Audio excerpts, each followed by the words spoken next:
Stream.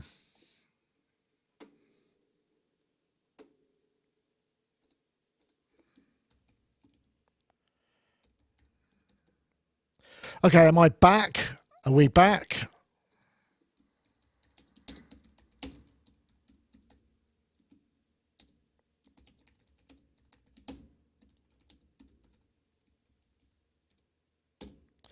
Okay, do beg your pardon, everybody. So YouTube's slightly... Right. Refresh the page, refresh the Sonic Live page, and it should update with the latest YouTube ID that basically gets the player. Because the way that I do it is I send the stream out, I take the URL of the player, I update our CMS, and that inserts that into the live page. Yeah. Okay. Good grief. That's annoying. I was getting all excited about all of the stats and whatnot. The stream is offline now, is it? Okay, it's selling me. Oh, for goodness sake.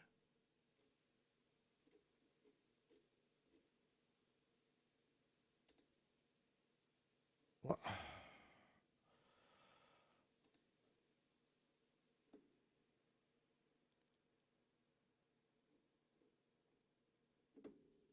Okay, am I live on the Sonic page? That's what I'm trying to find out, because that's what it's supposed to do. And if it's not doing that, then YouTube have broken something that worked perfectly well for 5 years. No, they haven't. They've broken it. Man.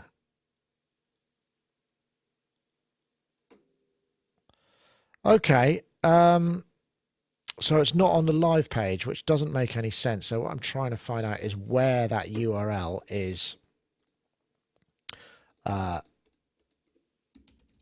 YouTube. Okay, hold on.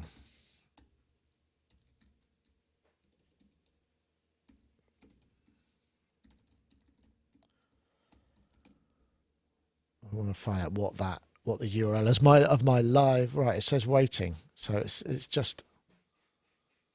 So I go to Sonicstate Live and it's not there, but everybody tells me it's live. Hello, Yoad. How are you?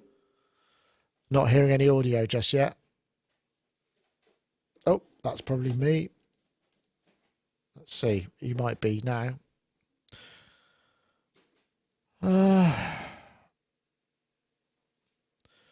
Yeah, this is kind of broken, unfortunately. Hey, Yoad, how are you? Hi, I'm good. How are you? Can you hear me? I'm puzzled. Yes, I can. Unfortunately, YouTube seem to have broken their streaming interface, which is possibly a little bit dumb of them. Oh, no. So the thing that's been working for years is now no longer. So I'm trying to change. I don't know where the live stream endpoint is, because the one that they tell me it is not the live. Is not the one. So I'm trying to refresh it and see what it says. It's waiting for me, and it says that I'm actually streaming, so I don't really understand why I'm not there.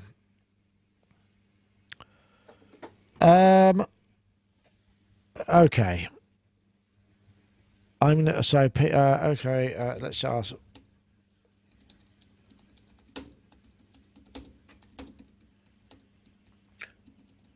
By the way, I haven't received a notification about the live stream. That's not surprising, seeing as everything else is broken. Oh, I see. I mean, we're going out there to. Some people are seeing it, but we don't know where it's ending up. YouTube seem to have. Right. Yeah, but okay. I'm not quite sure how this is going to work, because the live stream just doesn't seem to be there. I've seen the live chat. Okay,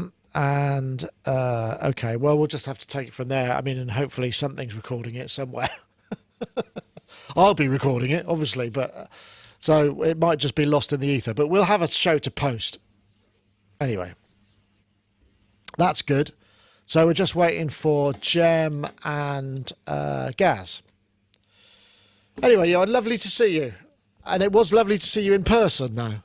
It's really weird. Now I'm seeing you on camera, I'm seeing you in a completely different light because I know how tall you are.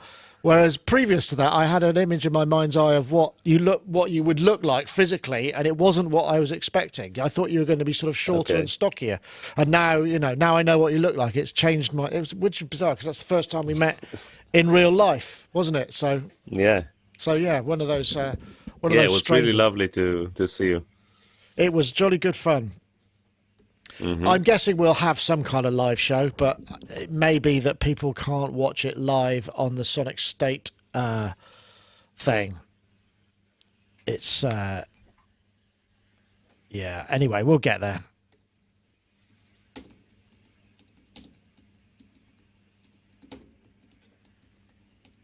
Just sort of trying to keep people updated at the moment.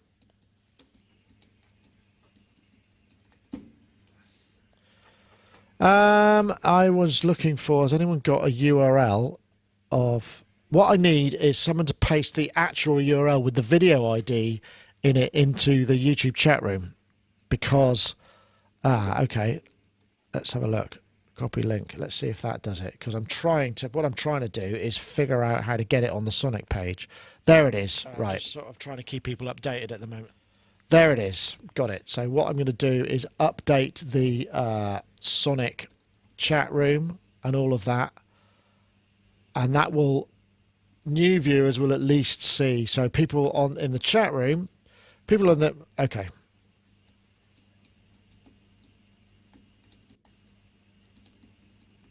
If you refresh the page. So we've got 589, refresh the page. Hi, Nick. Hey, Gaz. Hey. Having a bit of a laugh here because YouTube. Oh, no. Yeah. What YouTube done is like Facebook. They created this kind of like special streaming area, which is new and doesn't work the same way. Because what I would do previously is I just go take the stream, copy the URL from the player that's in the streaming page, and that would be what was embedded in the Sonicstate Live page. But now that URL doesn't exist anymore. So it's like you've got to find it some other way, which they haven't thought about. So hence I've started and stopped the stream many times trying to find it. I think we're there now. So anybody who's watching, well, if you're watching this on the sonicstate.com/live, you have refreshed the page or you've arrived at the right time. Jem, you are there. So, Hey. welcome. I don't know if you've met everybody. To your left, I think probably. Your right then is Yoad. Oh, that way. Hey mate, how are you? You're right. Good to meet you. Right. Right, let's get everybody's level. Hey, it's Yoad. Gaz up there. Hey guys. Yeah, Hey, Celebrity Yoad. Square. Nice to see you. There we go. Right, I think we could probably just about do a show. I think it's going to work, but I hate it when they change stuff without telling anybody. I mean, it seems really foolish. But hey, what can you do? Let's see. Let's see if the Facebook page is getting it. So, and Twitch is getting it. So those are all good. Right. I think we might be in ready to do a show. So let me just get the right pages up going. Everybody's audio is working. It's all happening. Hooray. So standing by. Okay. Let me just get the Facebook page up so I can record the stream. Okay, here we go. Stand by, everybody. We're going live.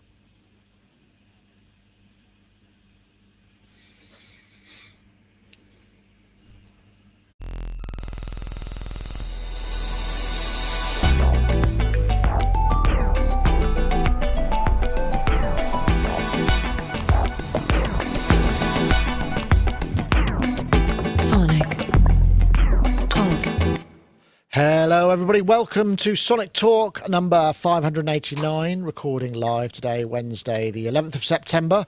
In fact, if you've been searching for us, I'd just like to apologise because YouTube have decided to change the UI for the streaming now setup. And so I've been chasing around the internet looking for the right URL to put in. So if you're watching this, then obviously I've done it right. If you're not, then I've done it wrong, but you'll be watching this Not in real time because I'm recording this locally, so you will be able to actually watch it, if that makes sense. So I'm not making a lot of sense. I hate these moments when you're just about to go live and everything, you get a technological curveball. It's always a little bit distressing. Anyway, this is a music technology podcast, not a streaming podcast.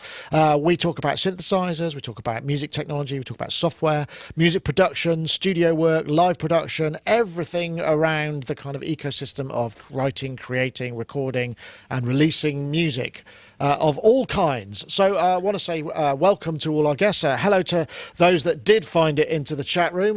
We seem to have some people there, and also in the IRC. The IRC I need to set up, so we'll quickly skip over that. But I want to say thank you to Isotope. Isotope will, of course, be providing a prize, which will be, of course, Isotope Neutron 3, which is the excellent mixing and mastering plugin. We will be able to bring you information about that. It's roughly about halfway through the show, so sit back and enjoy the show. We have a full guest house this week, and those of you who've been watching over the summer where we've had sort of slightly slower news week, shall we say, will probably be in shock like with the rest of us are, because last week we had a whole bunch of stuff to look at, and this week there's a ton more. In fact, last week I knew what was coming, but I had to sign an NDA to film the Roland kit so that we could release it the day after, so it missed the show date by a day, and they went live at 7 o'clock in the morning on UK time. So it was all a bit late night and last minute. But anyway, let's get some guests on, because you've heard enough from me. We'll start with, let's say hello to a new guest who is Mr. Jem Godfrey. Jem Godfrey, we haven't seen you for ages. In fact, we haven't seen you since your last studio. You've moved. Or at least moved rooms. I don't know if you moved house. Jem, of course, music producer, live performer, founder, member and player in Frost, the sort of progressive rock act. How are you? I'm good actually. The irony is this is the studio after the studio. Oh, it's been that long. Studio I last came. Yeah, because what happened was I moved into the deepest, darkest sort of nowhere shire, and my broadband was a heady and breathtaking 7 meg. So basically what happened was there was no live streaming at all. So I've since moved there. I've since sold that house and moved to sunny Tunbridge Wells, where I've now got a much healthier 368. So I'm back. So you could actually, there's a joke, isn't there? I can't remember what it is, the long-running BBC radio show where people write in and complain, and it's usually. Do you live anywhere near Mrs. Trellis of Tunbridge Wells? I think it's. She's just over there. Yes, she is. I can see her. See her back garden. Excellent. That is a joke that will not translate anywhere. It won't even translate through age groups. So you're going to have to be a very specific age and of this country. So sorry about that, but it's my prerogative. So Jem, what have you been up to? I mean, you look like you've been busy. I mean, everything's right out there up front. See, I can see you've got an emulator too, and that's your vintage rack. And what have you been doing? Oh. Yeah, I'm doing 80s. Aha! It's all good. Covers. It's all happening. I've got me. Are you doing a Benny Hill remix? I can do. I've got. Check this out. Straight out of the 80s. That is just totally brilliant. I see the emulator. It's brilliant. It just goes to show that things not necessarily better in the 80s. So, yes. Right. But what have you been up to? Have you been doing? Have you been kind of, because when we first met you, you'd been doing pop production and session keys and composition. What's currently filling your work life? Frost is sort of back up and running again. We're doing 2 albums at the same time. We're doing albums 4 and 5 at the same time. So we're quite busy at the moment. We're about to go off. Me and the guitarist are off to go into Cornwall to do a writing week in a couple of weeks' time. So I'm just sort of gearing up for that, and it's all systems go really. So yeah, just keeping myself to myself and working hard and carrying on really. Wow. Okay, that sounds like fun. So, are you doing? Are these two single? Are you doing 2 albums at the same time? Are they double album gatefolds, or are you going for the sort of traditional CD? It's just you remember how like when they did the Matrix 2 and 3 and Back to the Future 2 and 3, they filmed them all at the same time. So I just thought I'd sort of, because it's very difficult to get the musicians together at the same time. I thought I'd just kill 2 birds with one stone, just do the albums all at the same time. So. That's a great idea. Right. Well, that sounds really good. Well, I'm sure people will be looking forward to that. I know Gaz is a big fan of that area of music. I don't know about Yoad. Well, let's go to Yoad. That was my link there. Well, that's brilliant. And we've got Yoad Nevo Seamless. here also. You're seamless, almost. Yoad Nevo, I think you must be in Tel Aviv, because I don't recognise that Tel Aviv room. at the moment, yeah. Yoad, of course, mix producer, Waves developer. I would like to point out that we went to London a couple of weeks ago when we went up for the Roland launch, which we'll get onto, and we popped in to see Yoad in his new studio because he's moving. And I have to say, it was really impressive, and I had a lovely time. And I have to say, I've been telling everybody how fabulous I thought your mixes sounded. And I don't know whether that, I'm sure it's your work, but it's also your fantastic monitoring environment. So congratulations. Yeah, thank you. Well, they do translate quite well outside the studio as well. Always a bonus. Which is what you want. Yeah. But thank you. Yeah. No, it it was was lovely. great seeing you. Yeah, it was seeing great you. fun. Yeah. Well, that was our first Yeah. in real life encounter, which is weird, isn't it? We have that thing where you've been talking to someone for several years over video conferencing, and you've never actually met them, and it's that kind of curious. There must be a word. Is there a kind of? There must be a sort of phrase to describe that feeling. It's not it's like deja vu, but applied to that particular scenario. I don't know what it is. Maybe Gaz, you're always very good at coming up with new words and phrases for things. Maybe that's one you could work on. Gaz Williams, professional bass player, music technologist, and whatnot. How are you? Yes. Not I'm a very good, seamless thank you very link. much. Yeah, very good link. I'd just like to show something first. Now, a couple of weeks, or maybe actually a couple of months ago, I was proudly showing how the MyVolt's ripcord was powering the Analog 4. I mean, some of you might remember it went through the whole show and then lasted another 10 hours just running it off one of these kind of batteries that you get for, recharging, the larger ones you can do for recharging iPads and the like. The only thing was, I didn't have any audio plugged in. I was using the Electron Analog 4 and it was all working. I got the sequencer working, but I didn't have it. I actually went to try it out again and there was no sound. So it was a terrible, I was like, oh no! Because I was so I was very embarrassed. But to save face, MyVolts have actually created a little thing that solves the problem. And here I have an Analog 4. Yeah. And if I switch it on, and look at this little doobry. Can you see that there? Yeah, I can. It Is basically, that like an earthy thing? Well, it means that you can have two. Cable. You can see why disasters happen in this studio. Yeah, right. As you yank things across to get them in shot. Yeah. Yeah. So there's this little thing, and basically it means that two ripcords can feed something. So basically, I think each. Yeah, they come together. Each ripcord can provide 9 watts. So this means that the 18 watts means now the moment of truth. Yes. I like it in the groove. Actually, that's bizarre you should say that, because I got one of these today as well, which is a little mixer. I think it's like mixer. Yeah, I don't know what it's called. Well, I haven't had a chance. It's like mixer. It's like it's an Irish. It's an Irish mixer, isn't it? So they've called it the mixer. Easy. No, they have. I mean, they are Irish. Yeah, that's true. I suppose that's fair. They are claiming it. So that's actually pretty cool. Have you tried it out yet? No, I literally just opened the box.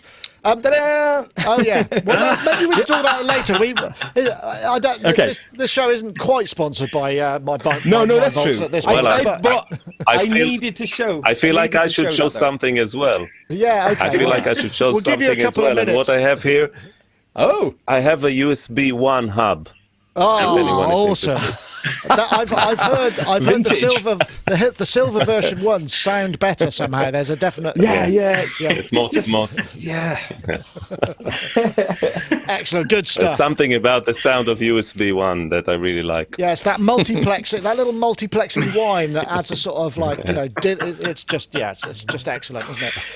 Crikey! Well, we are flippant today, but there is a lot of stuff to go on. I think we should probably begin because there actually, as I said, there's kind of almost more news than we've got the ability start with. So let's start with a little bit of well, I've got 4 videos from Roland. If I press the first button, I can't remember which one is listed first, but brand new releases. Roland did their big release. We went over to Abbey Road and we went and filmed a load of stuff with David Ireland, and the first one is yes, Jupiter XM.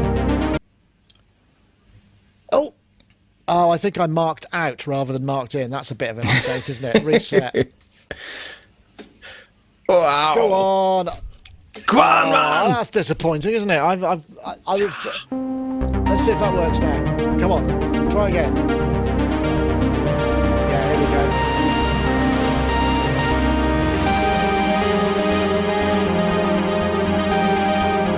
So this is the Jupiter XM being played by David Ireland using the eye arpeggiator, which is quite clever. It sort of figures out the spacing and the clustering of notes, and will adjust the clock and the density and all that, and the range of all of these things, and spread it amongst the 5 parts. So essentially, Jupiter XM is a new engine. It's not ACB. It's got something else. It do up to 256 voices across 5-part multi-timbral. It's got a JP engine. It still uses the plug-out kind of concept, but they're not the same stuff.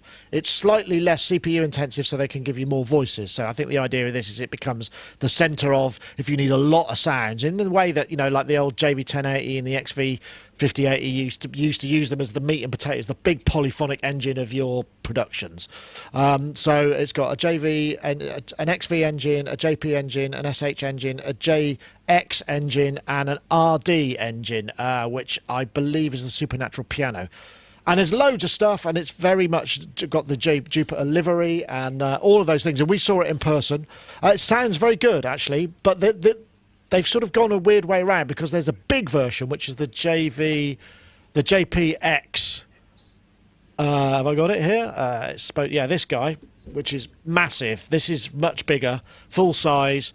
It's got more controls on it. It looks very Jupiter 80, and gives you all of that stuff, but a lot more control. Whereas the X has less so much of the control, but the same engine. So, thoughts, anybody? Who'd like to go first? Has anyone had a chance to listen? I mean, I know that because there's a lot of this Roland stuff to go through. So, I know. Jem, you're a keyboard player. You've been a Roland artist. I don't know whether the X is something that is likely to be on your radar, because it's depends whether or not it's the sort of thing that you would use. But does it light any fires under your creative wallet juices? It's certainly interesting. I think it's kind of it's 256 voices, I think, isn't it? Yeah, which should do for a bit. Yes, yeah. 10. All I need is 10. So it's kind of it's. I mean, yeah, I think it's interesting. I'm curious as to why one is being released so far away from the other one. I don't know whether one will harm the sales of the other one, but. Well, I think the X is probably coming next year, they said, because when we saw it, the prototype was not, it wasn't a working one, whereas the X is working and done. I don't know why that is. We've obviously, because all the boutique range sort of came out. It does feel perhaps a little bit like although obviously the polyphony is much bigger, and I think the engine is now an A core, is it, or Zen core or something? Yeah, I think it's different. So yeah, I mean, I think if you're already in possession of the boutique synths, then I'm not. Well, I suppose you've got the JX engine and stuff in this one. You got much more polyphony, haven't you? Yeah. I mean, it is interesting. I mean, I think as a keyboard player myself, I think the mini keys are a bit of a turn off. But then if there's a bigger one next year, then maybe that's worth having a look at. But yeah, it sounds good. It sounds great. It does sound good. I know, Yoad, I mean, we went to your studio. You've got a lot of lovely old classic synths. Not so many sort of brand new. I suppose you've got the Rev 2, but I don't know whether this is the sort of thing that floats your boat or not. I mean, the one thing I will say about the M, is there's a lot. I had a fiddle with one, and there's a lot of parameters under the hood, and it is a bit like editing a 90s synthesizer, which is a bit disappointing. That's why I'll just throw that into the mix. But all these new releases, it kind of makes me think whether I should really, hold on. Obviously, I'm not going to sell anything, but since I'm not using those that often, like on a daily basis, and I tend to use plugins. I have the the Omnisphere 2.6 with all the emulation of these classics keyboards and all that. The presets are really nice. It doesn't sound anything like the real thing, but the presets sound quite similar, but the overall sound is not the same. But you can kind of get used to it, or even because it serves the same purpose in a track, if you know what I mean. Right. And since I'm not using that much, sometimes I would use a bass line of the SH-101 and stuff like that, but I don't use them on a daily basis.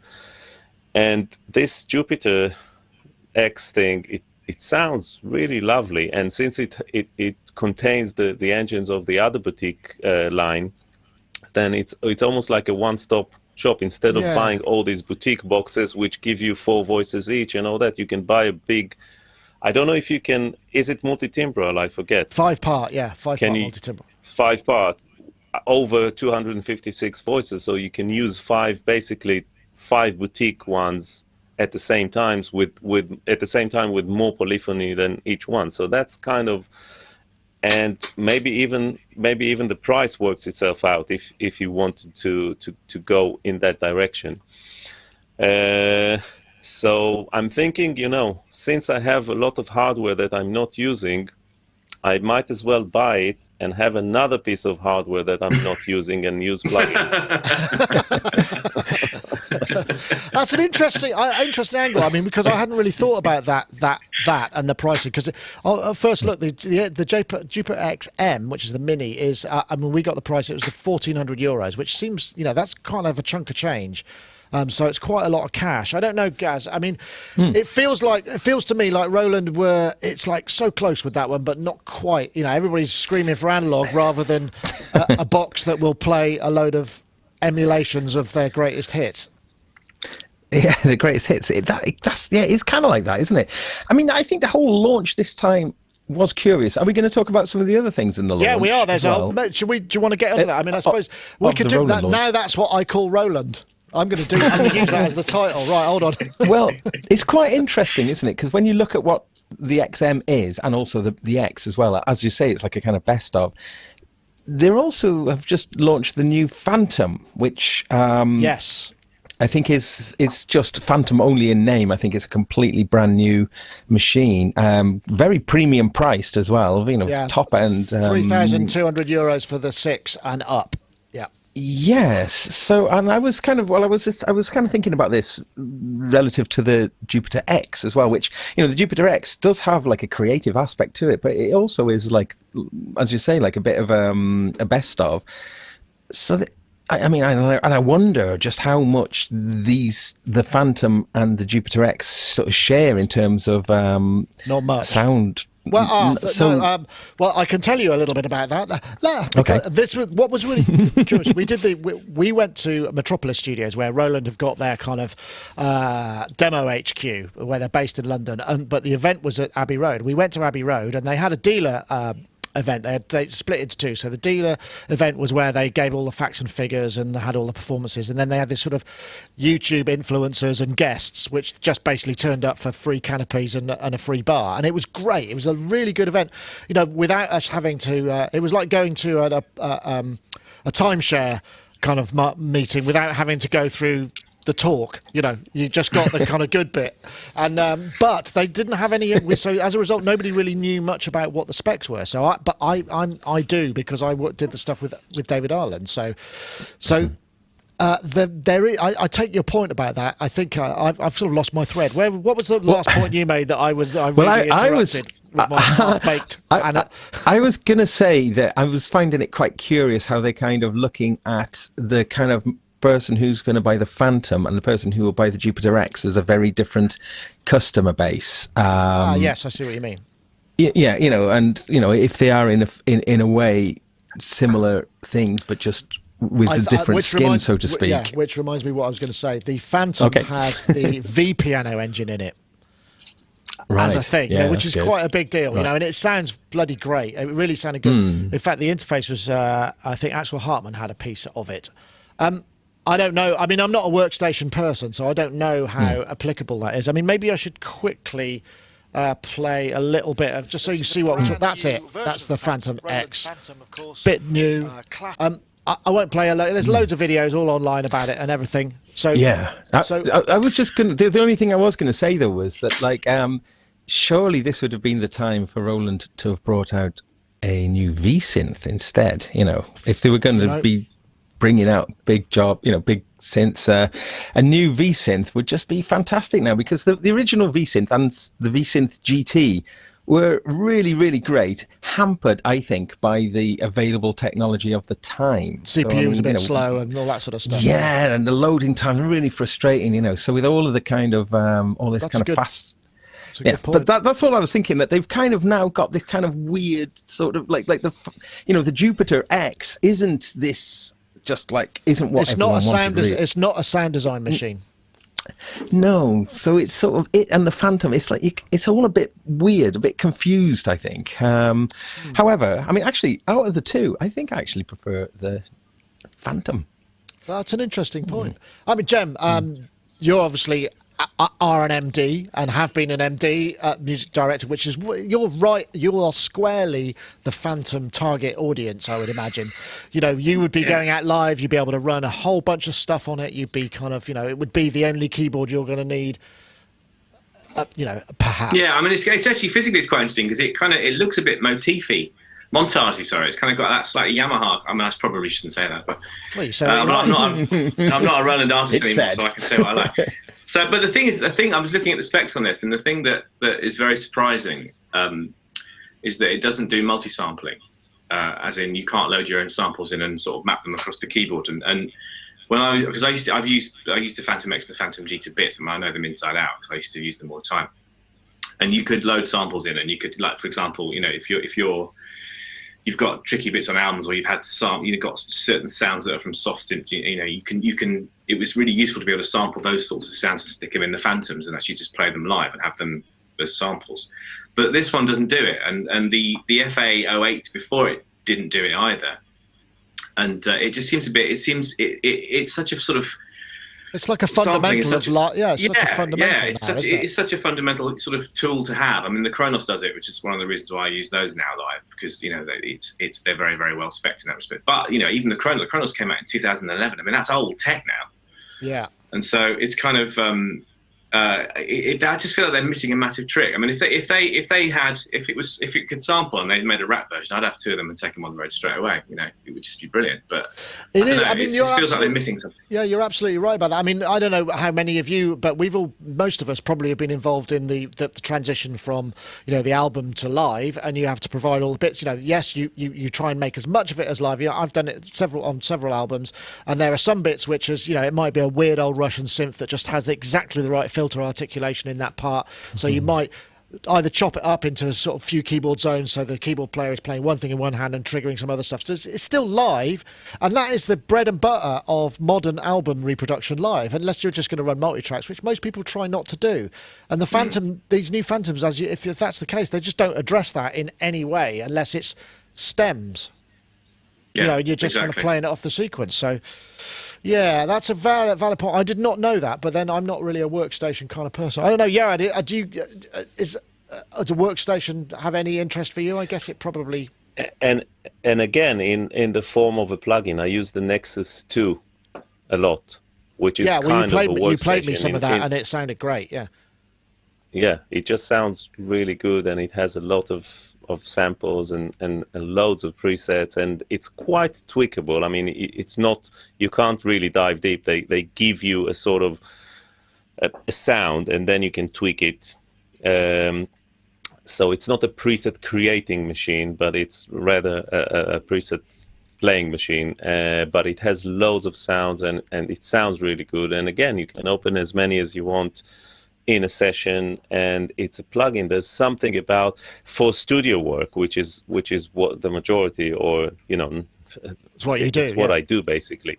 Yeah, and since it's digital anyway, then for me the form of a plugin, it makes much more sense, because even with the Jupiter X being 5-part multi-timbral, it's kind of okay, but eventually you'll have to record it to audio, and then what happens if you want to change the tempo or the key or something like that? So you're always limited, and with plugins, it's just there. So, but at the same time, I really like the concept of, there's something about the sound of workstations that, historically, because they were very limited in memory and all that, now all the Tyrus and Cronus and all that are just PCs, basically. So you can have probably running Linux or something, and you can have as much as you like. But historically, they were very limited. And people had to work really hard, especially Roland were the champions of that kind of era. And they used to work really hard on making the most out of the limited amount of memory. And they got some really nice sounds. And I still use some of the old Akai samples, which are like that as well, like a cello that is like 2 megabytes in size and something like that. But there's something about those sounds, and I really like it. And I would definitely buy the Phantom in the form of a plugin. So this is something that I would like to see in Cloud, or the library or something like that. Yeah, maybe the Roland Cloud. I suspect this is all heading into this convergence thing with the Roland stuff. I'm wondering whether or not, because Roland have got another 2 products, and I feel if we front load, maybe we should go to some other stuff and then maybe come back to the other products later, just so that there's a little bit of variance. But before we do that, I'm just going to have a quick message from our friends over at Isotope, and it's competition time and plugging time. Presenting Neutron 3, the modern way to mix. Bring your workflow into the 21st century with 8 modern mixing tools, all at your fingertips in one mothership plugin. Starting a mix can take a while, but with the all-new Mix Assistant, Neutron can listen to your audio and quickly suggest a custom starting point for an individual track, or set levels for your entire mix. Shape sounds like never before with the new Sculptor module. Match audio to a target sonic profile and instantly sculpt it to sound more like itself or like something else completely. Reach out and touch your audio with Neutron's immersive controls and visualizations. Neutron 3 comes equipped with Visual Mixer, a tool to help you effortlessly manipulate the landscape of your mix. Neutron 3, the modern way to mix. And of course, you could download a 10-day fully functional demo from Isotope. You just need to get up an account. We want to say you can, in fact, you can win a copy of Neutron 3 Advanced if you just don't want to enter the competition. We're looking for the hashtag Repair Mix Master. That's all one word, just for brevity. And the hashtag Neutron 3, that's the number 3 and the word Neutron, to @Sonicstate and @Isotope Inc. That's the hashtag Repair Mix Master. And the hashtag Neutron 3 to @Sonicstate and @Isotope Inc. And if you enter, we'll be running a competition next week. Actually, next week, it's a bit borderline as to whether we're going to get the podcast done, because we're actually going to Tokyo for the Japan for the Yamaha 40 Years of Synths event. We're very fortunate to be invited to go, and you don't turn down a jolly like that because they don't come along very often. So we're going to be in Tokyo, heading to Tokyo, but we may have time before we go to do that. But I want to say also the winner of last week's competition is not Jem, but it's this guy. There's probably some. Yay! Thank you very much. We pulled a winner from the last week, and it's somebody called microcnc.se or @microcnc, which I'm wondering if that's some sort of CNC is lathes, isn't it? So I wonder if it's something there's something to do with microengineering or something. But if you want to get in touch, microcnc, then we will be able to get Isotope and hook you up with a full copy of Neutron 3. So thank you very much for joining and entering the competition, and also to Isotope for providing the prize. Right. Okay, well, let's get on to different end of the scale. Another manufacturer, yet another product out this week. And this was hello and welcome to our last Sonic week. Lab special. We've got Jackson here from Modal Electronics, and we're very fortunate that Modal are actually just down the road in Bristol, which means quite often we get the opportunity to see something you're working on, and that's kind of what you brought in today, right? That's it. We've got an early production prototype of a new family member, Argon 8. So this is a brand new synthesizer. Brand new, yeah, new to the Modal family, although leaning on some of the older tech that we've kind of released over the past few products and building on it into something a little bit more, just a little bit higher end, I guess. So, right, okay, you can watch the video. It's up online. In fact, if you haven't already seen, we're going to have some more stuff coming from NobCon, because NobCon was at the weekend, and Jim, our reporter who's handling stuff out there for us, Air Monkey Music, I don't know if he might be in the chat room, he's got a whole bunch of videos, including another presentation with the Modal Argon 8. Briefly, 8-voice digital synthesizer with aftertouch enabled FATAR, nice keybed. So it's a kind of step up. And this, again, is another wavetable synth. I mean, we're starting to kind of, this is really what with the Hydra synth the week before, wavetable is really becoming front and center, and is becoming, it's sort of muscling its way in as the kind of, one of the four runners of modern digital technology. I'm sure Waldorf must be going, we told you years ago, why didn't you buy more of our products? But, it's the way. I know. Jem, does wavetable synthesis excite you in the same way that it seems to be getting everybody else hot under the collar? The possibilities seem to be endless. No. No, that's fine. You're on time. No, it is. It's kind of, it's I mean, it does seem to be the synthesis method du jour, doesn't it, at the moment? And the Hydra synth, actually, I looked at the thing last week. That does look really interesting. That did sound really nice. But it's kind of, I always find whenever I try and use wavetable stuff, it always sounds quite sort of brittle and harsh. And I always struggle to kind of get it in a mix unless it's the lead thing, like bass or something. It's not really. It's kind of, I don't know. It always sounds sort of quite cold to me. I don't know why. Okay. It needs a lot of filtering. Doesn't need the right kind of filtering. Yeah. Yeah. Yeah, that's a fair point, and I think that's traditionally always been the case as well. Although I guess the sample rates that we're using now and the bit depths are probably higher than when we were, using 8-bit and probably 20. Well, probably. I mean, because they're looking at the quantum, isn't it? The Waldorf quantum, and that looks it's an extraordinary, amazing looking thing. And then I've sort of trawled through as much YouTube stuff as I can find, and a lot of it does seem to be that kind of, it's just sort of metallic, kind of sort of Heather Small kind of synthesis. So it's kind of. So yeah, I don't know. No offense. I don't know. What does everybody else think? I'm not really. Yeah, interesting. I'm not really catching Go. I can comment on that. I can comment on that because I was involved in the development of Codex, which is a wavetable synthesizer. Basically, what you have in a traditional subtractive synthesizer is that the most, or the whitest, that's how we call it, shape you can get is a sawtooth. So that's the shape with the most harmonics that you can get, and out of that you take some of the high frequencies usually out with addition of resonance, and that's how you get your sound, and that's why it's called subtractive synthesis.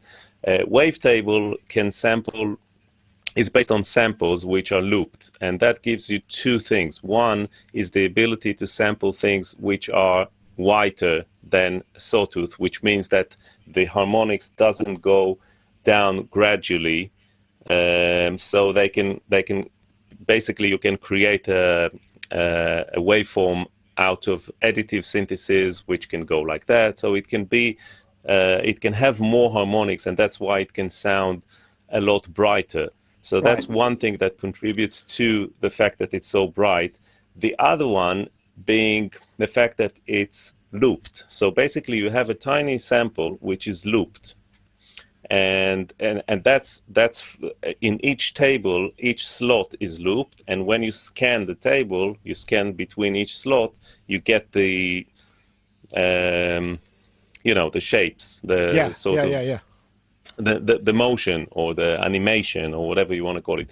The fact that these tiny samples are looped also creates some artifacts because of the looping. Even if you use crossfades and stuff like that, these are tiny loops, and they can have pitch, which is actually reflected on your original fundamental pitch. They have their and own. They introduce a lot of harmonics which sound kind of metallic. So those two factors really contribute to the, as technology advances, we can do better smoothing, better interpolation, and all that. But and you can get a lot of smooth sounds out of wavetable synthesis. It's just a matter of the oscillator in conjunction with the filter and how you use them. So you don't have to necessarily open the filter all the way up like you have to do with subtractive synth. Right. You can, play with it and make it smooth. But I agree with what Jem says. There's something kind of a little bit metallic about it. Some people like it. I like it in some ways. I must say, because I mean, the Sculpt is based on. It's not just wavetable with the Sculpt. There is wavetable, but there's also some other clever digital stuff going. It's a purely digital synth. The Sculpt I really liked. I thought it sounded great, and I think this technology is very similar to what they had in the Sculpt. I mean, we did that jam, didn't we, at the Sonicstate Live, and I just think it sounds lovely. I mean, so this is. I mean, this is fairly well priced. I mean, they're trying. Modal are trying to kind of make the synth that presumably will make the company kind of have a bigger future, and they can do bigger and bolder things because they've probably... But it's curious, isn't it, as a company that they launched with high-end, very expensive synthesizers, like almost like the most expensive synthesizers on the market or close to, and then came out with like those sort of clipped together the original versions of the Craft synth, the cheapest, like the most ridiculous, different, the furthest ends of the market, and then through the Sculpt and the Craft 2, they've been sort of moving up a little bit, and now this feels like this is 579. It's pretty reasonably priced on this. That's good. 8 voice and good quality key bed. Yeah, and and I can't tell exactly because I've only seen it just briefly, but nicely laid out, and intelligently and attractively laid out. It's very well featured, isn't it? I mean, what is it? 3 envelopes? Two it is. I mean, it's very, and it's got a whole bunch of. It's got 3 effects generators in it, which you can then access externally without going through the VCA and all of that stuff. I mean, the response. I have to say the response has been very good in the comments. But yeah. Well, I think they've got the price just right. I mean, it's sort of going really head to head with the Minilog XD, which obviously is a hybrid synth. However, the more polyphony and obviously the wavetable focus of this. Regarding wavetables, though, I mean, I love wavetable synthesis. I really do. On the Sledge, I've always enjoyed that aspect of having one oscillator, which you can have as a wavetable oscillator, and then the other 2, which are essentially VA kind of oscillators. And it's that exact thing that Jem's talking about, which is it's like that metallic kind of thing, but when you kind of blend it together with the other oscillators, I find it really creative. But I also think that for a lot of maybe younger people who are just getting into the hardware world, this is going to be very attractive to them, and maybe their first experience sort of wavetable synthesis. Or there may even be a path through people who like using Gadget or the I was thinking the Electribe Wave, which is an iPad. I think it might be iPhone as well, but certainly iPad update of the Electribe that is essentially a wavetable Electribe. Reminds me a little bit of the way that that when they did their virtual version of the Wave Station. So again, similar okay. I get it. kind of a approach. So I think it's a very smart move of Modal, and I think it's going to be, and hope it's going to be a really good success for them. I hope so too. I mean, they're just down the road, and if they have any parties because of their success, I like to feel that we might get invited. Oh yeah, come on, bring us along. It's really interesting, and I think this is quite a positive and powerful thing. I mean, honestly, this week it's almost impossible to cover everything because there's so much synth news. I mean, whereas over the summer, like I say, we've been struggling to kind of find. I mean, we've still got. We should go back to the Rolands as well because we've got the Roland Boutique JU 06A, which. I mistakenly, I can't believe I made this error on camera and left it in the edit, but I thought I was right, was that it's got the model of the 60 and the 106, so it's an update of the Boutique 106. but it's got the 60 oscillator as well, or the 60 model, so you can flip between the two and you get the presets. But as many people were saying, why didn't you take the opportunity to make it a 6 voice? That would have been the absolute killer blow. You know, that would have been the bam, have a bit of that. But it's unfortunately that's not been the case. But they're not making this limited edition. So that's a good one. I don't know how you feel about that, because Jem, you were talking about boutiques, were you? I mean, a boutique's something that you would consider using because it's just because of the portability. Yeah, again, it's just 2 voices shy, isn't it? I think that's the certainly with the Juno stuff. I mean, it's I had a System 8 for a while. Yeah, good synth. It's a really good synth. I really liked it. You know, it's a great synth. And I thought the 106 model was particularly accurate. It was. Well, I used to have a 106, and it really was that kind of, I remember all these sounds, and you know, the hiss and the chorus and all that kind of. It was just really nicely done. But it seems a bit strange to lose 2 voices. I mean, you know, it's. Yeah, I know what you mean. I suspect because I mean, also we've got to bear in mind the first boutiques came out several years ago. DSP technology must have moved on, but I suspect what's happened is because Roland have their own custom chips, to design a new custom chip which would then have the capability for the extra 2 voices wouldn't make sense for a single release. So they've had to use, you know, they've used the dies and maybe the stock that they had of those. So that's why they can't do it, which is a shame because, like I said, it would have been a brilliant addition to Can't they just put 2 chips in each one? Well, again, I don't know. That probably has implications for power and all of that kind of stuff. I know. Yeah, Ad, I mean, you were talking about getting boutiques and whatnot. I mean, this one, I have to say, it did sound really nice. It sounds really lovely. I'm just wondering whether the one on the Phantom and the Jupiter X, whether it sounds similar, whether it has the 60 emulation or just the 106. I think it just has the 106, I believe. 106. I wonder what will be the difference because it's not the real thing. The real thing had the kind of randomness of the VCO. So, but that you know what? I that's what I thought. Apparently, the Juno 60 and the Juno 6 were not VCOs either. They were also DCOs, and I made the same mistake. And people were going all over me in the comments because it's like, no. Yeah, it's the 6. It's just the 6 that is VCOs, isn't it? Oh, is it? I was partially right then. Hooray! I got something. I was close. because in order to have presets, it has to be DCOs because you have to be able to control. So that's why I'm not quite sure what is. I mean, there is a difference between the 60 and the 106, but it's not as much as between the 6 and the 60. You know what I mean? But it does. What I wanted to say about the voices is that I used to have the Tetra, the Dave Smith Tetra, and I started with one, and then I bought another one, and I kind of linked them together so you can get 8-voice polyphony, and that makes a lot of difference because the 4 is not quite. Well, you like get Steve. You don't get that lush overhang. And with the extra 2, I never have that problem with the Poly 6 or with the Juno 106 that I have. I mean, I don't play Chopin on it. You know what I mean? But 6 voices is helpful. You can get 6 voices is much better than 4. Yeah, I take your point. I take your point. I know, Gaz, were you disappointed that it wasn't 6 voices? It just felt like it was the ideal opportunity.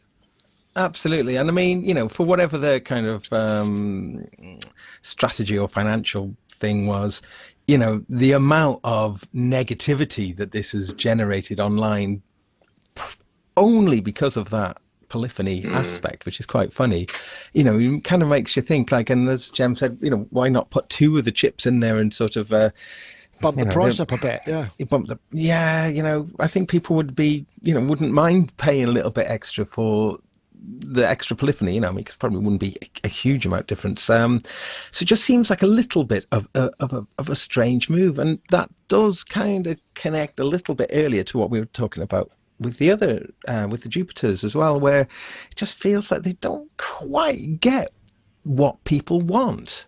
They kind of it's an interesting one because all of the presentations were opened with "We've been listening to our users," and same with the Groovebox, and they wanted the Groovebox, which is the MC707 as well.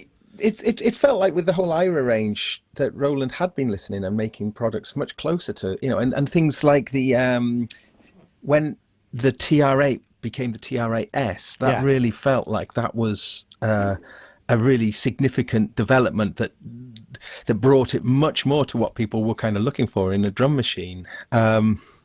Whereas I just kind of wonder which focus groups they've been sort of asking about for the Jupiter X, and for this Juno module as well. It's quite curious.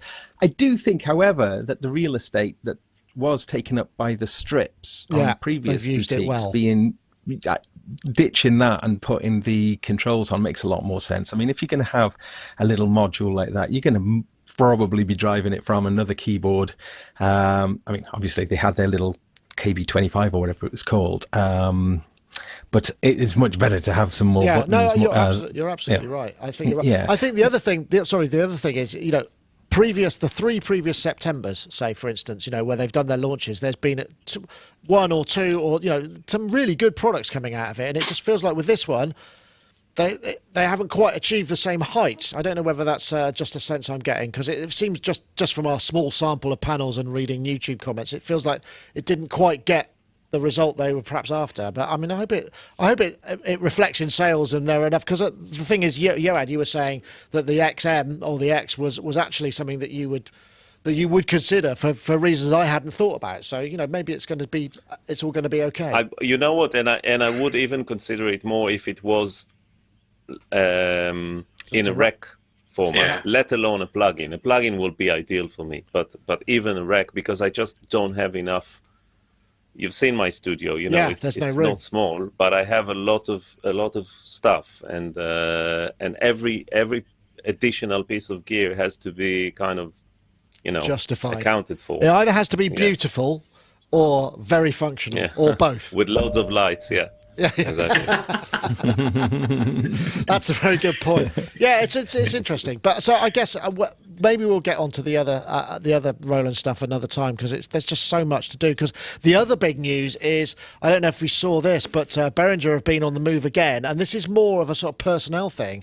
I mean, they've hired the guy. I'm trying to, if I get his name pronunciation right, this is going to be Hiroaki Nishijima, who is the guy who basically brought to life, conceived the MS-20, or one of the team, and they brought him on board to start a new kind of synth innovation center in Tokyo, where they're going to start building and designing new instruments. They also got the guy from Glis, I think, what's he called? Is it Glee? Can't remember what it is. Who's been doing a load of work on aftermarket firmware for old synths, notably the DSI Poly 600 or the sequential Poly 600. So they're really starting to pull this team together, and it seems like at the same time we've got sort of Roland and the other big guys sort of going, yes, after our 5-year cycle we're doing this, and yet Behringer are just kind of moving nimbly and fast into the market. And it's quite interesting, because I know that they've taken a lot of criticism, but we have now seen that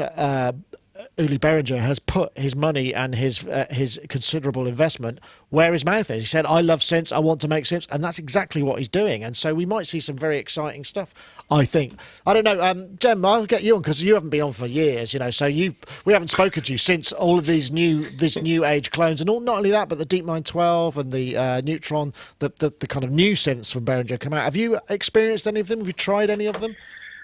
I had a DeepMind for a while, which again, I've got this rule that if something isn't turned on for 3 months, it goes on eBay. But it's just this thing of I was actually, that thing you were saying, I've got it pulled up here. It's Nishijima, when he says, these days it's difficult for current Japanese companies to create the types of synths that I used to develop. That's a really interesting statement, I thought. Yeah, and probably one that was incredibly well thought about before it was released as well. I mean, I think that's a really telling statement, that, because it's I don't think we're not making this. We're not imagining this. I think there is perhaps a culture of not inflexibility, but kind of once a decision has been made, I think it's a very long process by the sounds of it. Whereas with Behringer, I think they're very much more like, we can do this, and let's do that, and let's keep going. Their TR-808 thing, I'm interested in. Look, that sounds very good from what I've heard online so far. Yeah, I can. 808 of the things. Yeah, I concur. I mean, we had a look at that, and it did sound very. It's got The that RD8. thing going on. I mean, it's not the same Oh, yeah, physical yes. presence, but it's not bad. It's pretty big, isn't it? I mean, it's still got that thing. It's huge. Yeah, I don't know. It's It is. interesting, isn't it, Gaz? I think this is Yeah. this is. I mean, it's a great big message to the industry more than anything else. You know, you will take me seriously. You know, essentially. Yeah, and and really intriguing. And really intriguing, and I just wonder what on earth he must have been concocting in his mind since the MS-20. Yeah, what's he going to do? That would be really interesting. Yeah, to sort of have all of those ideas and then to have a platform to be able to explore that. And Will it possibly, be analog? Will it be digital? Yeah. Yeah, and kind of who cares really about analog and digital right now? That's true. I do feel like that. I mean, we've talked about that, I think, on the show, last show, that we feel we've kind of moved on a little bit from the hang up of that, but yeah, I mean, he, if he has that freedom then to create without being so bound by the kind of rigid corporate structures that does kind of sadly kind of scupper Japanese. I mean, we were talking about this the other day, weren't we, Nick? How Japanese, they dominated, didn't they? Sort of the synth world and music tech world. They dominated for 25 years. Yeah. Yes, absolutely. And very few companies outside of Japan were making any. I mean, Alesis, I guess, were. There's an American surge, wasn't there? Mackie, Alesis, and those guys came in and started to really shake it out. In the 90s, I suppose, But I mean, but now if you look at things, I mean, obviously we've still got Korg and Yamaha and Roland, and they still make excellent products. But in terms of being the cultural leaders, that not so much. So interesting. I think this is very, very interesting news. The MS-20 was like almost was a really radical synth for its day, wasn't it? Very creative design. Exactly. I mean, it was aggressive and harmonically kind of unstable, which at the time of perhaps other instruments coming out of Japan, it was much less polite and irreverent. It was, it was quite a different sound world it inhabited.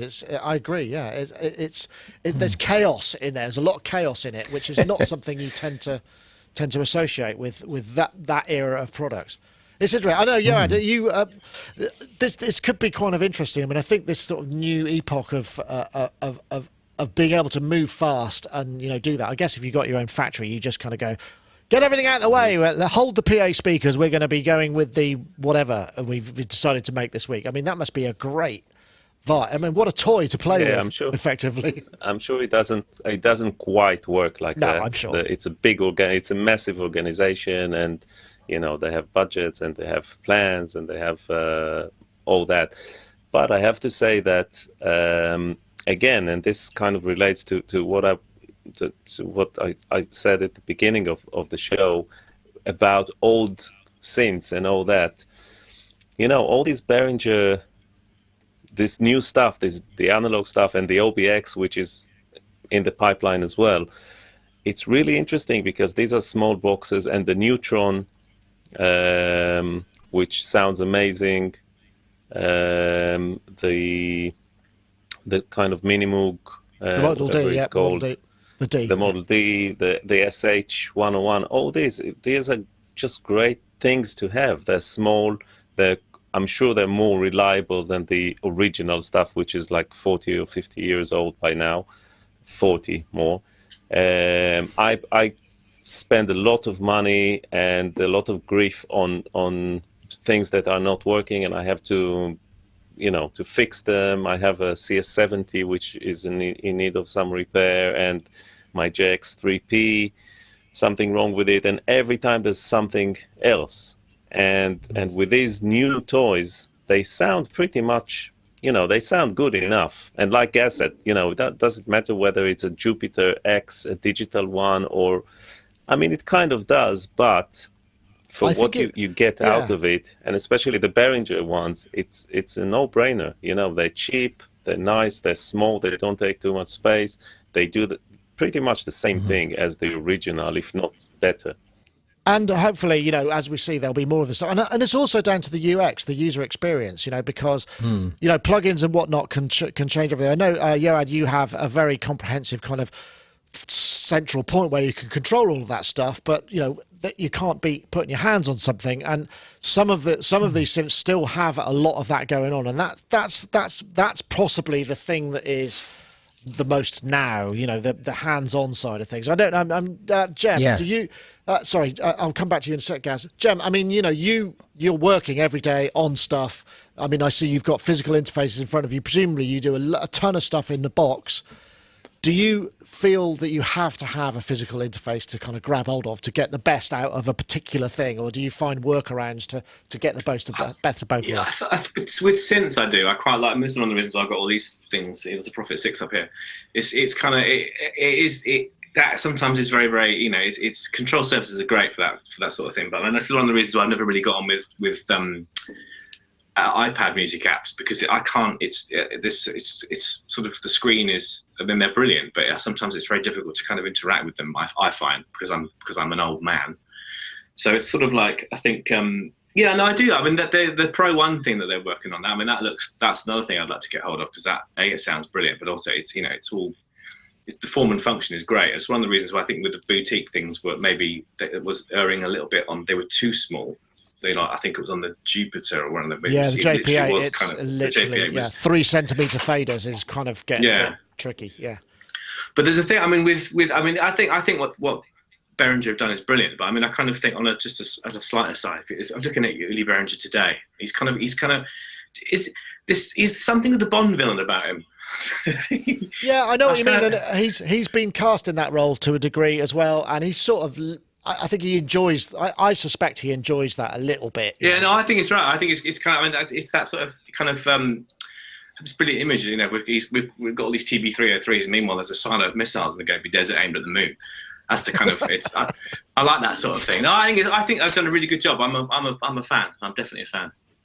Yeah. Sorry, Gaz. I was on my way. I'm passing from right to left there. Well, I was just going to sort of I've just put a little video up on my Gaz Williams YouTube channel where a friend of mine who's a drummer, he came over and we did a little jam using the RD8, and I was playing some bass. But the reason why I was mentioning that, apart from the blatant plug, was to do with the kind of hands-on thing. And although there's not an awful lot of manipulation of the RD8, the fact is that you can just reach over, and Chris does that. He sort of he's scratching. He's using a little record deck which he's scratching, and he's sort of simultaneously then manipulating the RD8, and it's that sort of thing really about being able to have the immediacy and the fun that is, and that's something I'm going to be doing a whole bunch of videos which are exploring just multi people user sort of jamming kind of situations, and and it's something that I've kind of banged on about for years really with computers, is just how it's taken away the democracy of music making, that the at the point of creation, right? Yeah, perhaps, at the point of creation, that the mouser has way too much control. And yes, you can break out loads of controllers to a single computer, so it's not, that in itself is, you can get around it. But these devices, like for instance with the RD8, something that's really nice about it is you alluded to the physical presence of the 808, but the RD8 is a big old thing. Yeah, it is big. That's true. But but being big does give it something which I think in the heat of the moment, like in a jam, the mindset of just being able to reach and grab something instantly, and just be able to navigate the field of knobs and just go straight into it, and and it's not.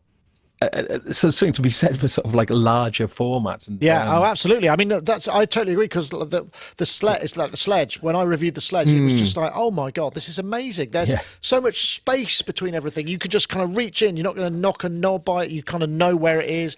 There's room for the labels. I mean, it's quite a decadent control surface, but it really does. It makes the synth feel perhaps better than it is, even though what it makes up in control, do you see what I mean? It feels more of a thing because it's got all of that part going on. I totally agree. Yeah. So but I mean, something I think is kind of interesting though is that with those Behringer rack format, the format which maybe the first one out was the D, the Behringer D, but like they made that a slightly different format, a little bit narrower, didn't they? And everyone subsequently from the Neutron onwards, and the K2 and the upcoming Pro 1, they're all the same. So they'll width. fit in a 19. Is that the idea? Because Well, they will fit in Eurorack, won't they? I think. Yes. Right. Yeah, I think they do, don't they? I mean, the Neutron does. So I guess they would, but also to fit them into those, ways that you can stack them in a nice, in a nice kind of shape. But I really like with the other ones how they're putting all of the connectivity on the right hand side. So I think that's genius. Patching, keeps it all. I'm a big fan of that. Well, Mother 32 were the first ones, and obviously the original Korgs do that. And it just makes so much more sense to me. It's easier to see what's going on. I suppose that there is some other good news in the world. Gaz, I'm sure you'll be delighted to hear, and maybe everybody else.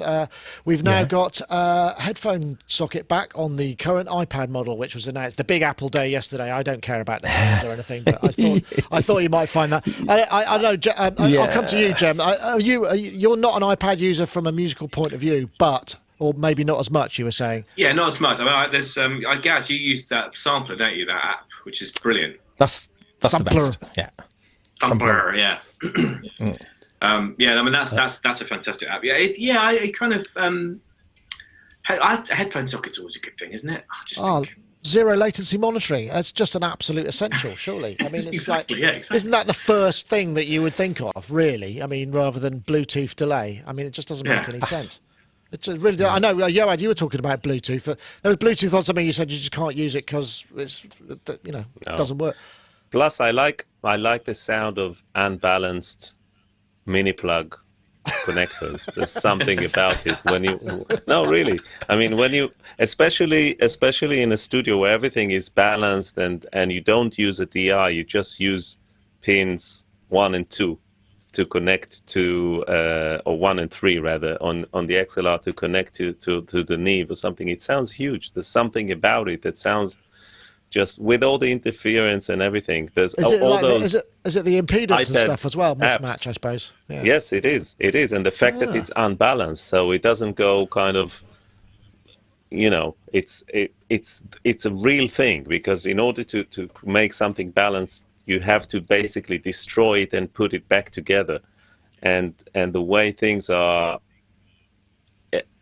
basically created or formed is unbalanced. When you have a guitar pickup or a mic, it's unbalanced, and in order to reduce interference, you turn it into balance. But there's something about the sound, especially in a balanced system. So when I plug stuff to my Neve which is unbalanced, you can immediately hear the sound. It's a little bit less toppy, and less clear, but there's something about it. After all, we're all about kind of lo-fi and big sound and fat sound and all that, and that just does it. That's really interesting. I was actually thinking the other day, I used to have a Fostex X15 the multi-track, yeah. when I was in my teens. And I was actually thinking maybe I should look it up on eBay, because there was something about the sound of these phono, outputs that you just to run stuff through it in input, like record pause, and just run stuff through it, because there's something about that sound that I really miss. It's really it's like what you need. So, Yoad, I feel that there's an anti-DI. It's a negative DI unit that you're looking for, really, which is kind of there's a thing there. There's a product in there somewhere. That's a really interesting idea. Fantastic. Just a quick note about sampler without the E, sampler, which is Bristolian actually, isn't it? Sampler. Yeah. Sampler. Which I do think is the greatest all-time touch interface for instruments, but sadly I don't think it's had an update since about 2014, and on my iPad Pro it just doesn't, you can't sample into it. It essentially doesn't work. And I was really heartbroken. However, on a on a answering a Jacob Hack tweet a couple of days ago, Marcus Alonso, who I have to say had got headhunted by Apple, and I think he's quite high up in the human interface design part of Apple, which is really telling because as Jem was saying, a lot of iPad synth apps or whatever, the interface does leave a lot to be desired, but Sampler is the masterpiece of touch interface. It really is. So it's it's interesting that Apple had snaffled him, but in the Jacob Hack tweet, there was a post from Sampler saying something's coming soon. So we don't know what it is. That sounds good. Well, you'll be on Hopefully, it. Just an update. At the very least. Yeah. At the very least. Yeah. Yeah. Okay. Well, where was I going? I've just seen this. Hang on. In the chat room, it says. Oh no, it doesn't. It's in the YouTube chat room. Massive capital letters. Where has it got? Nick patronising Gaz. Sorry, did I? I do beg your pardon if I had done that. I'm used to it. Oh, well, that's fair enough. It's part of our relationship. I didn't think I had, but then I guess that's the nature of being patronising, isn't it? You don't realise you're doing it. Right. Okay. Right then. I'm not quite sure how to escape from that rather telling comment. Did you see the new Dreadbox news, though, Nick? No, I didn't. It's just, it's almost impossible to keep up with the news. No. It is a Eurorack module, but it does look really interesting. It's like a synth voice, but I think is it 8 sine waves, so it looks like it's some sort of additive synthesizer-y sort of thing in a module. Looks quite, as I'm a huge Dreadbox fan, so that was just wanted to squeeze that in because that's quite. I think that's. I don't know. Maybe when was it in it? Analog monophonic. Okay, frequency level. So you could basically envelope all of the and control voltage all separately with a spring. Yeah. The spring. Always, I'm a sucker for a spring. Yeah. Oh, right. Okay. We'll have to keep an eye out for that. It's almost impossible to keep up with. But anyway, should point out the Knobcon stuff is coming up very soon. We got a couple of videos out. I think the Hydrosynth stuff. There's loads more. Jim's done a fantastic job. Thank you very much, Jim. He's got to go back to real life now and stop thinking about synthesizers and start thinking about the day job, I'd imagine, which is always difficult. But thank you. Yes, like I say, next week I'm hoping we're going to have a show. There won't be one the week after because I will literally be somewhere over East Asia coming back from Japan, but we will be in Japan where we'll be interviewing a whole bunch of Japanese engineers for Meet the Makers. We're going to get some interesting content, have a tour around their synth museum. There's going to be some great stuff, so do stay tuned. We'll be posting on all our social media stuff. Yoad, thank you so much for joining us. Always a pleasure to have you. And now I feel that we know each other even better because we shared a pint afterwards. A pie and a pint, in fact, almost. And we've got a great tour of Yoad's studio and some really interesting stuff coming up. But it's just 6 product releases last week, just no time. So it's coming. Stay tuned for that. And also, Jem, thank you. It's been a pleasure having you on. What have you got to get back to now? Have you got to rush back to some impending deadline, or are you just... No, more Peter Gunn, and I see that my backlight's just failed, so I'm going to take this to my tech. Oh no! Oh, I'm sorry to hear that. That tiny two-row LCD that you can't without it you can't see anything. Oh, exactly. Wow. Yeah, exactly. Never mind. No, I'm it's just more of the same really. I'm staying out of trouble. Excellent. But to be back. Yeah, lovely to have you. Well, welcome anytime, of course. And, of course, Gaz Williams, thank you very much for joining us as well, if I could say that in the most non-patronising way as possible. Can I just say one thing, though? Because we did just mention this little mixer. There is something that is kind of really good to mention about it for some people who'll be really interested in it, is that it's got like noise filtering in it. It's only about 15 quid, so it's a cheap thing, but it will. So if you power, say, a bunch of Volcas using MyVolt's own kind of splitter cable, possibly, there can be quite a bit of noise. This thing kind of, not only does it sort of like do 5 into 1, it also clears up the noise, and it clears up that horrible noise that you get on the OP1 off the USB. So you can. Yes, you can So, kind of use this that's little what you thing. need. You need one of those in your centre section of your Neve. Is it stereo? I haven't read the blurb yet. Is it stereo? Yeah, it's stereo. It's five Stereo in. stereo. Yeah, but the output, I should say though, is very quiet. So you can't just stick a pair of headphones in and sort of do it. 'Cause it's you passive, do need isn't to it? sort of then. Yeah. Yeah, it's passive. So, but I mean, and it really does bring the volume down quite a bit. However, what comes out there is clean and it gets rid of ground hum, all sorts of nasty stuff. So I wanted to mention that though, because I think they've done a good job in doing that. Because for your pocket operators, Volkers and boutiques and OP1s and that kind of stuff, I think it's a really neat little solution, and it's cheap as well. Excellent. Yeah, well, really. thank you very much. Yeah. Well, thank you, everybody. Folks, don't forget, if you want to enter the competition to win a copy of Neutron 3, we're looking for the hashtag repair mix master. That's one word, no spaces, and the hashtag Neutron 3 to @Sonicstate and @Isotope Inc. That's a Twitter competition. And that's it for this week. That was Sonic Talk, episode 589. We'll see you all as soon as. See you, folks. Thanks very much for joining us. Bye now.